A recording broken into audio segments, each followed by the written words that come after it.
Όπως σας προείπα, φίλες και φίλοι, απέναντί μου ζωντανά ο κύριος Κωνσταντίνος Αρβανιτόπουλος, πρώην Υπουργός, βουλευτής σήμερα, Πειραιά, της Νέας Δημοκρατίας. Κύριε Αρβανιτόπουλε, εσείς ήσασταν στο Υπουργείο Παιδείας. Ναι. Έτσι δεν είναι? Για πόσο καιρό? Συνολικά 3 χρόνια. Γιατί 3 χρόνια. δεν είχα μόνο 2 χρόνια με την σημερινή κυβέρνηση.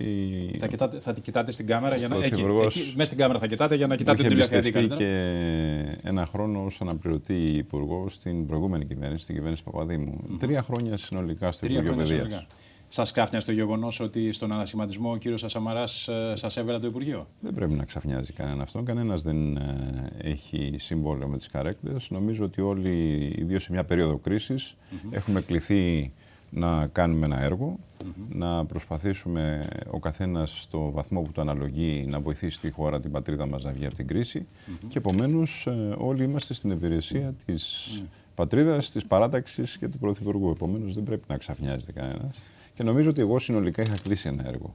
3 χρόνια στο Υπουργείο Παιδείας, έγινε μια μεγάλη προσπάθεια και ιδίως σε μια περίοδο κρίση, μια περίοδο περικοπών. Έγιναν αλλαγές. Προσπαθήσαμε κυρίως να κρατήσουμε το εκπαιδευτικό μας σύστημα ορθό, να το κρατήσουμε όρθιο, γιατί η κρίση έχει αγγίξει και την παιδεία. Δυστυχώς η παιδεία μπήκε στο μνημόνιο, δεν θα έπρεπε να έχει μπει στο μνημόνιο η παιδεία, η εκπαίδευση. Σωστό. Έγιναν μεγάλες περικοπές, λειτουργήσαμε τα σχολιά μας, τα ιδρύματά μας με 550 εκατομμύρια λιγότερα κάθε χρόνο, 550 εκατομμύρια ευρώ κάθε χρόνο και συνάμα δρομολογήθηκαν και αλλαγές. Έγιναν σημαντικές μεταρρυθμίσεις. Η επιστροφή της αξιολόγησης μετά από 32 χρόνια, η ολοκλήρωση αξιολόγησης στα πανεπιστήμια μας, το σχέδιο Αθηνά, τα πρότυπα σχολιά, η επαγγελματική δρόμη στην επαγγελματική εκπαίδευση που ανοίξαμε. Νομίζω γίνανε πράγματα. Ναι.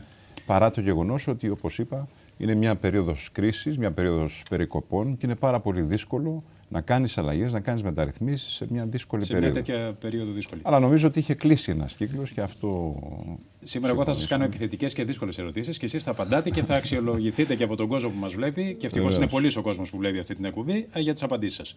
Το ρεπορτάζ λέει ότι ο κύριος Σαμαράς τότε τσατίστηκε πάρα πολύ που εσείς δεν στηρίξατε τον κύριο Μιχαλολιάκο στην κούρσα για το Δήμο του Πειραιά. Και σας το φύλαγε και όταν ήρθε η ώρα σας άλλαξε το Υπουργείο. Το έχετε ακούσει αυτό, φαντάζομαι. Το έχω ακούσει, βέβαια. Ναι. Κοιτάξτε, βέβαια, για να είμαι και δίκαιος, τώρα πριν πάει ο Δένδιας στο Αμήνης, είχε ακουστεί και το όνομά σας για το Υπουργείο Αμήνης. Ναι. Το λέω και αυτό για να έχουμε ολοκληρωμένο το παζλ. Κοιτάξτε, καταρχήν ξέρετε ότι ο Πρωθυπουργός έχει την αποκλειστική ευχέρεια, αρμοδιότητα να καθορίζει το Υπουργικό του Συμβούλιο και τους συνεργάτες του. Κοιτάξτε, οι δημοτικές εκλογές νομίζω ότι πρέπει να τις δούμε πια με διαφορετικό μάτι. Γιατί οι δημοτικές εκλογές είναι κάτι το διαφορετικό. Και βλέπετε άλλωστε και στα ψηφοδέλτια των δημοτικών εκλογών ότι πάντοτε υπάρχουν άνθρωποι και από πολλές παρατάξεις, διαφορετικές παρατάξεις. Και αυτό το οποίο μετράει ουσιαστικά είναι να υπάρξει μια κίνηση, μια αρχή δημοτική η οποία υπόσχεται κάτι καλύτερο πέρα από αυτά τα οποία έχουν γίνει. Ναι. Δεν πρέπει να τα βλέπουμε πια στενά κομματικά. Και από αυτήν την έννοια δεν νομίζω, γιατί κοιτάξτε, αυτό δεν έγινε μόνο στον Πειραιά, έγινε παντού. Επομένως, αυτό το οποίο νομίζω έχει σημασία είναι να προκρίνουμε ανθρώπους που θεωρούμε ότι μπορούν την πόλη, που ζούμε ο καθένας. Αλλά τα ακούω λίγο προχωρημένο για την ελληνική πραγματικότητα. Δηλαδή, σας βλέπανε να πηγαίνετε σε προεκλογικές συγκεντρώσεις του αντιπάλου του κυρίου Μιχαλολιάκου και όχι σε συγκεντρώσεις του Μιχαλολιάκου, και αυτό δημιούργησε ένα πρόβλημα στη Νέα Δημοκρατία και ενδεχομένως δημιούργησε και μεγάλο πρόβλημα στο Μαξίμου. Γιατί ο Μιχαλολιάκος ήταν και μια προσωπική επιλογή του Πρωθυπουργού. Κοιτάξτε, νομίζω ότι ο καθένας, επειδή το κόμμα ακολούθησε και μια πολιτική όπου δεν υπήρξαν και χρήσματα κατ' ουσίαν, εγώ προέκρινα αυτό το οποίο θεώρησα ότι είναι καλύτερο για την πόλη μου. Ναι. Όχι, είναι σαφές και πολύ έντιμο έτσι πώς το διατυπώνετε. Από εκεί και πέρα να έρθουμε λίγο στην επικαιρότητα. Ένα θέμα που κουβεντιάζεται, κύριε Αρβανιτόπουλε, πάρα πολύ έντονα το τελευταίο διάστημα είναι γιατί ο κύριος Πρωθυπουργός δεν μιλάει με τον κύριο Τσίπρα.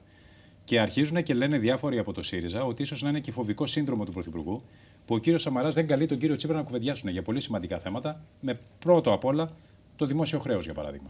Εσείς πώς το βλέπετε αυτό? Δεν θα έπρεπε ο κύριος Πρωθυπουργός να έχει καλέσει τον κύριο Τσίπρα, παρά τις μεγάλες αντιθέσεις που έχουν κτλ., και να κουβεντιάσουν? Και να συμπληρώσω επίσης το ερώτημα ότι πολλά στελέχη της Νέας Δημοκρατίας πρώτης γραμμής, ο κύριος Γιάννης Μιχελάκης για παράδειγμα, βγήκε με άρθρο στη Real News την Κυριακή είπε ότι πρέπει επιτέλους δεν το χρησιμοποιήσει, εγώ το λέω, πρέπει ο Πρωθυπουργός να πάρει τηλέφωνο τον Τσίπρα να κουβεντιάσουν. Η κυρία Ντόρα Πακογιάννη. Πρέπει να κουβεντιάσει ο Σαμαράς με τον Τσίπρα. Και άλλοι αρκετοί.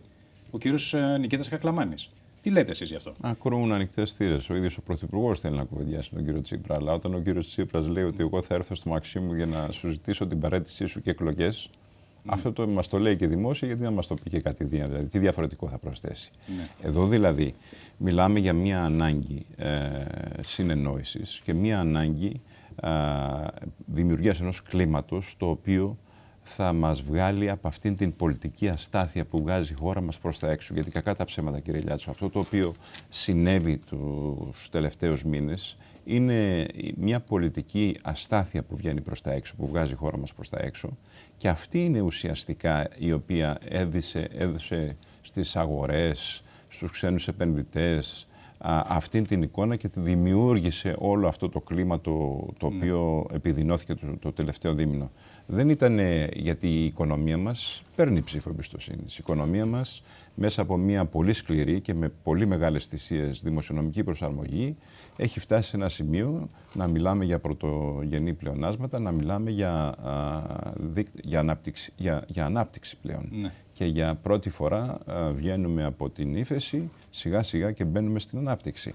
Όμως το γεγονός ότι αρχίσαμε να μιλάμε για εκλογές, το γεγονός ότι αρχίσαμε να μιλάμε ότι δεν μπορούμε να εκλέξουμε πρόεδρο της Δημοκρατίας, δεν μπορούμε να συμφωνήσουμε δηλαδή σε ελάχιστα πράγματα, το γεγονός ότι υπήρξε το πρόγραμμα του ΣΥΡΙΖΑ, το οποίο μας έφερνε ουσιαστικά πίσω όσον αφορά την αύξηση των ελλημάτων που θα έβγαζε αυτό το πρόγραμμα και το σταμάτημα των μεταρρυθμίσεων, όλα αυτά δημιούργησαν μια εικόνα μιας χώρας η οποία ταλαντεύεται. Ναι. Και αυτό νομίζω. Γι' αυτό το πράγμα δηλαδή έχει ευθύνη ο ΣΥΡΙΖΑ, λέτε? Βεβαίως. Γιατί την εικόνα της χώρας έχει ευθύνη ο ΣΥΡΙΖΑ. Βεβαίως. Όσον αφορά το θέμα της πολιτικής αυτής αστάθειας που φαίνεται ότι δημιουργήθηκε, έχει ευθύνη ο ΣΥΡΙΖΑ. Και θα σας πω γιατί. Μήπως η πολιτική αστάθεια δημιουργείται γιατί δεν είναι ισχυρή η κυβέρνηση? Δηλαδή δεν είναι ισχυρός ο Σαμαράς, ο Πρωθυπουργός, και δεν είναι ισχυρή και η κυβέρνησή του? Κοιτάξτε, η χώρα αυτή και η κυβέρνηση αυτή μετά από 2 χρόνια, εγώ δεν λέω αυτή τη στιγμή ότι οι πολίτες σήμερα είναι, αν θέλετε, σε μια κατάσταση που μπορούν να νιώσουν τις αλλαγές ακόμη. Λέω όμως ότι αν δούμε και συγκρίνουμε με το που ήταν η χώρα το 2012, νομίζω όλοι θα παραδεχθούμε ότι από το χείλος της καταστροφής φτάσαμε να σταθεροποιήσουμε τη χώρα. Φτάσαμε δηλαδή μέσα από ένα πρόγραμμα, θα έλεγα, σκληρό. Ναι. Ένα πρόγραμμα εξοντωτικό, θα έλεγα.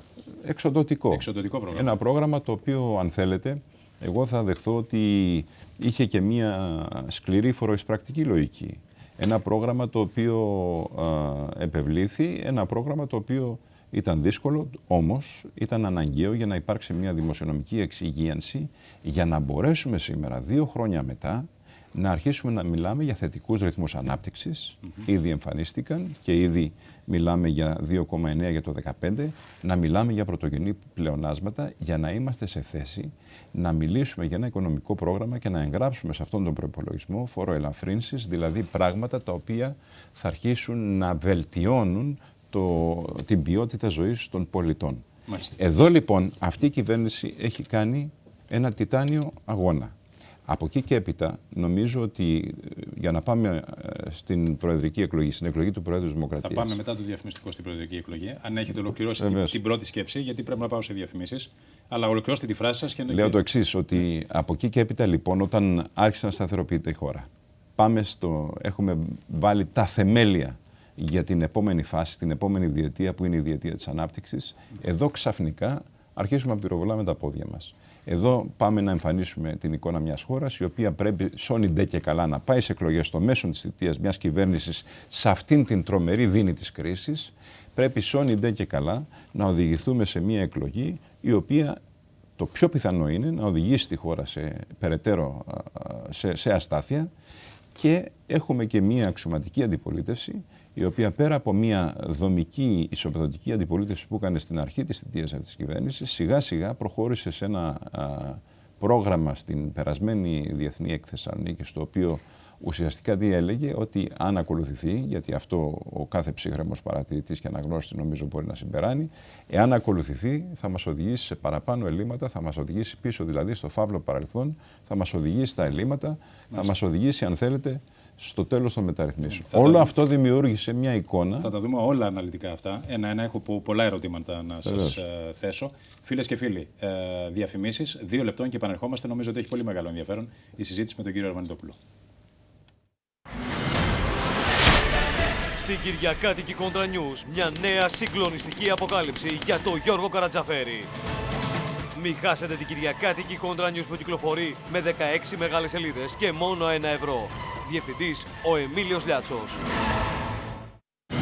Αυτή την Κυριακή 23 Νοεμβρίου οι μεγάλες προσφορές με την Κυριακάτικη Κόντρα News συνεχίζονται.